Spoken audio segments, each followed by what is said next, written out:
and every now and then we discuss what are the similarities between football and chess.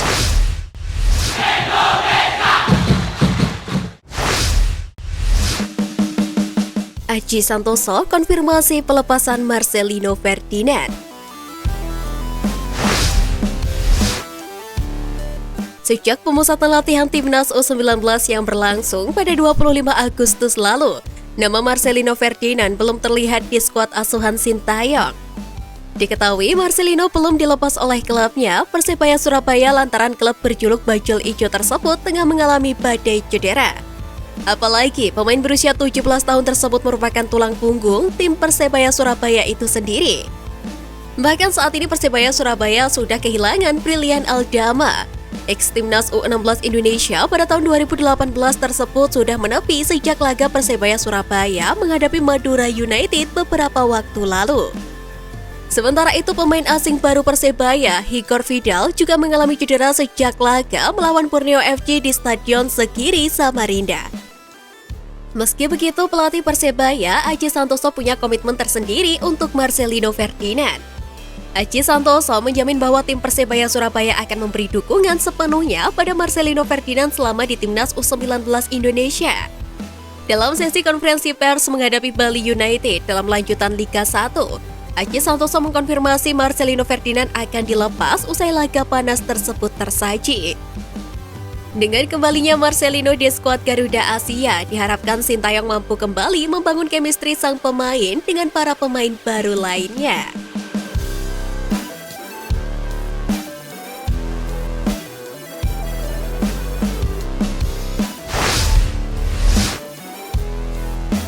Tanggapi naturalisasi Timnas Indonesia, Sekjen KNVB beri pesan.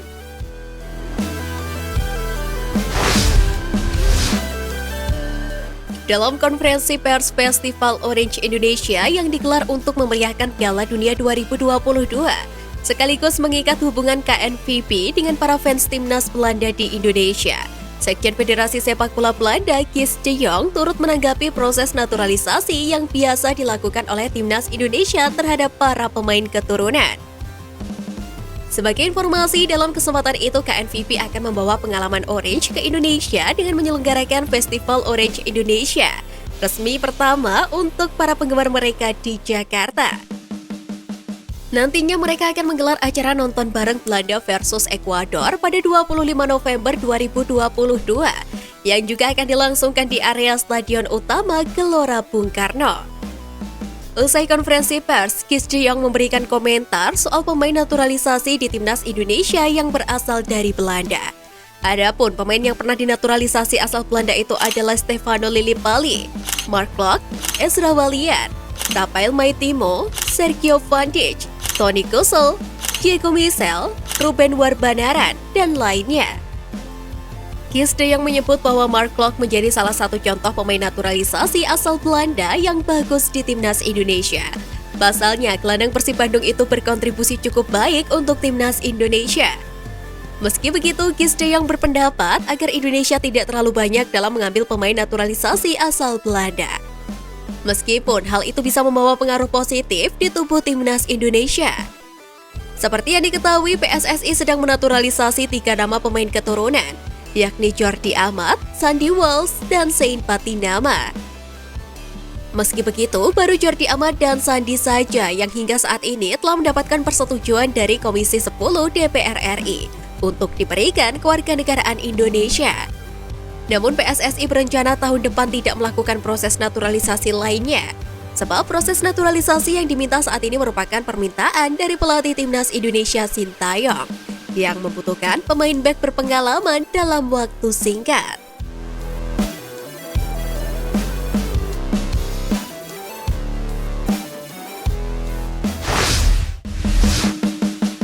Pakar sepak bola Vietnam kritik kebijakan naturalisasi Timnas Indonesia.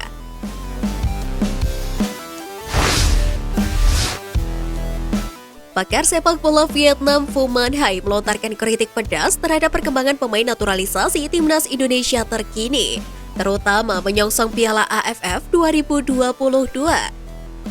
Komentar itu muncul untuk menanggapi hasil drawing Piala AFF 2022. Meskipun tidak berada dalam satu grup, pakar sepak bola Vietnam itu diketahui sering menyoroti perkembangan timnas Indonesia asuhan Sintayong. Phum Anh Hai mengatakan bahwa timnas Vietnam hampir bisa dipastikan lolos ke semifinal.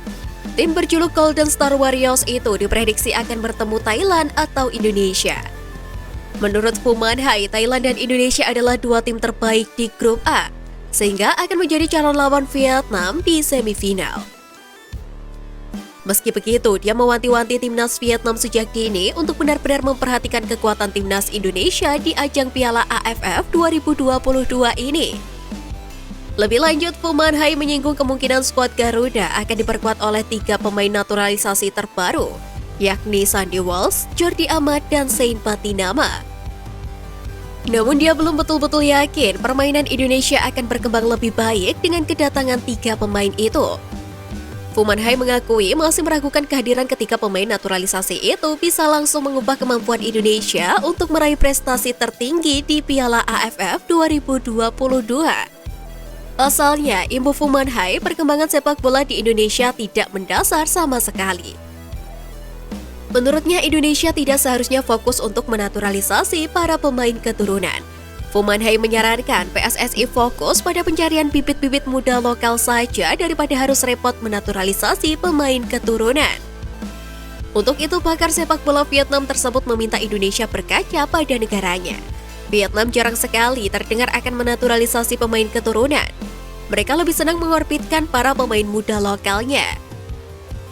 Phum Anh Hai coba memahami apa sebenarnya yang terjadi pada perkembangan sepak bola Indonesia dengan langkah naturalisasi itu, termasuk pemberitaan media. Menurutnya, otoritas sepak bola Indonesia selalu iri kepada Vietnam, sehingga terus-menerus melancarkan program naturalisasi agar bisa bersaing. Dia menegaskan tidak ada satupun pemain naturalisasi Indonesia yang bisa membuat para punggawa Vietnam ketakutan.